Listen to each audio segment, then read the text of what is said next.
তো hello guys, আবার চলে এলাম একটা নতুন ভিডিও নিয়ে। তো আজকে মাল ভাড়া যাচ্ছে 5টা 60 কালী পুজো বিসর্জন উপলক্ষে মাকুড়গ্রাম, মাধাকানালি মাকুড়গ্রাম।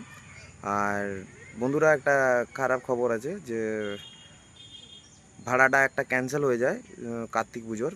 তো মাল ফাঁকা আছে, যদি কারুর লাগে তাহলে পুজোর দিন সকালে পাবে, ফোন করতে পারে।